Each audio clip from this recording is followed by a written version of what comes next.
Very interesting. I am here with Deborah Lee Baldwin, and Deborah Lee Baldwin is a succulent expert. Yes. Now, I don't mean that she's succulent, but that she's an expert on succulents. So anyway, Deborah Lee, tell us what you're holding right here. Well, I'm holding a mounded succulent composition of small rosettes in a repurposed container. And I'm at the Stevens booth here. This is Stevens Nursery in San Juan Capistrano. And they have a fabulous selection of plants.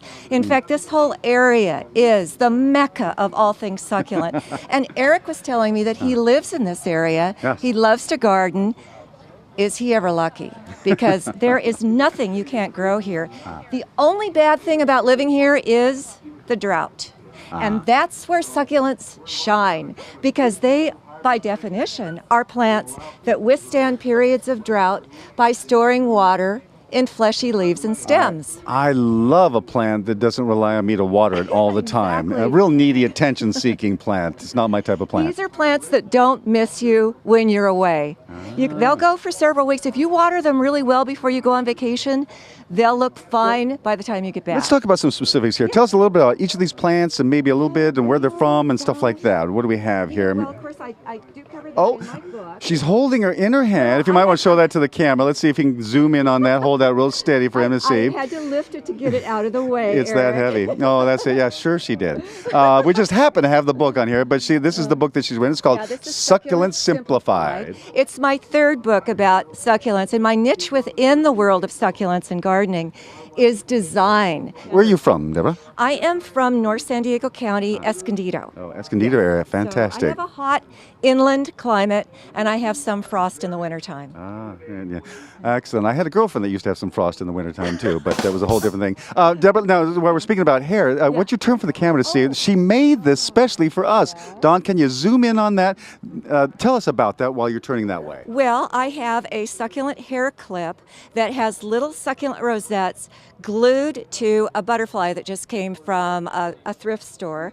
And it has a hair clip. It goes right on to my hair, and then I glued the rosettes on there, and it'll look good probably for about 2 months, because the succulents are going to feed on the moisture in their leaves. Right. Yeah. But of course, you will wash your hair sometime in there. I'm going to take it off. I'm going to take it off probably when I'm done wearing it and put it in a safe place. And of course, the other great thing about this is that this is a butterfly sanctuary. So you just tied in the perfect hair clip. I didn't even know that. Yeah. Yes, here we are at Los Rios Park in San Juan Capistrano. Yeah. Has a fabulous butterfly garden. Yes. And you really can see them flitting about. Well, there's a lot of people flitting about here. In fact, we've got to flit about. There's so many people to meet. Okay. But Deborah, thank you so much. It was wonderful meeting you. Yes. All right. And we're going to see you speaking in a minute. So Okay, good. thank you very much. you. On to the next place.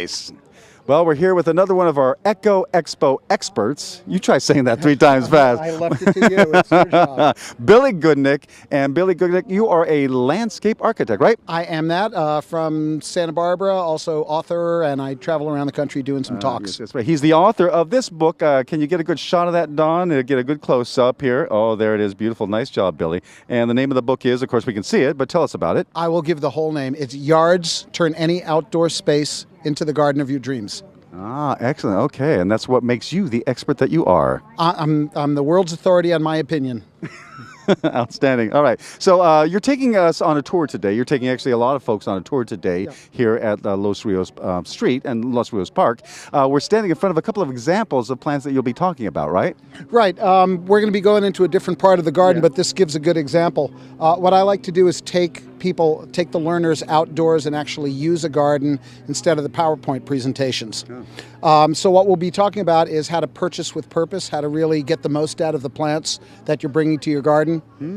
For instance, if you're selecting a tree, you select it maybe because it'll shade a patio or keep the house a little bit cooler. So there's the purpose of a plant before you buy. Then you look at the general size of a plant. Is it going to be a big plant, need a lot of space, or smaller plant?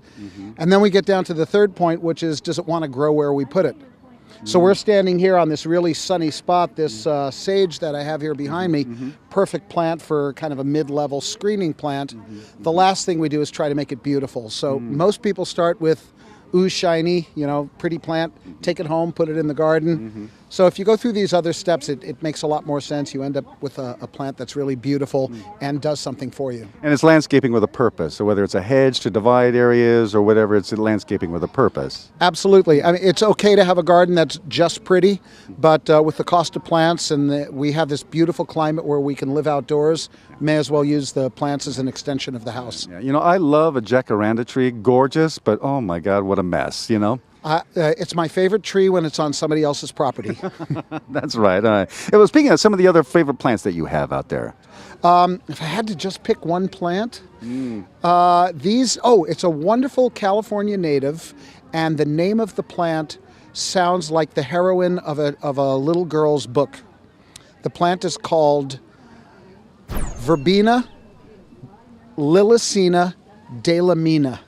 Is that beautiful? Wow. And it's a type of verbena, and it smells like carnations, and it looks like lavender.